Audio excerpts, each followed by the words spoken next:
Good evening and welcome to the Arctic Business News.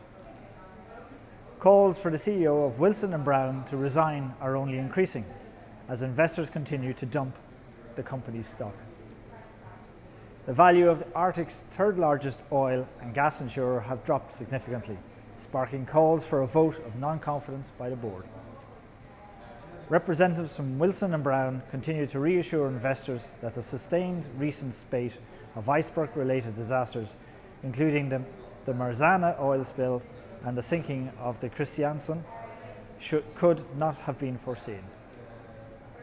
However, the stock will continue to plummet as long as the company is forced to cover the costs related to the serious disasters. In other news, King Red, one of Alaska's largest fishing companies, is to be bought by the Canadian firm Northwestern. Both companies have agreed to a deal that sees Northwestern purchasing the debt and vessels of King Red at a price significantly less than the market value. King Red was badly hit by the so-called crab conflict that affected the industry last year. Confrontations between American and Canadian fishing fleets in the Beaufort Sea caused the price of king crab to drop by 65%, as consumers sought to voice their displeasure with military involvement in the disputes. So, it is hoped that the merger of King Red and Northwestern will go some way towards rebuilding the damaging relationship between the fishing industries of these two Arctic-bordered nations.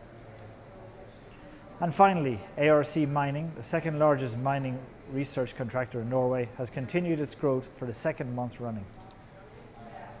This sustained rise in the company's value is largely due to continued excitement over Svalbard's mineral potential.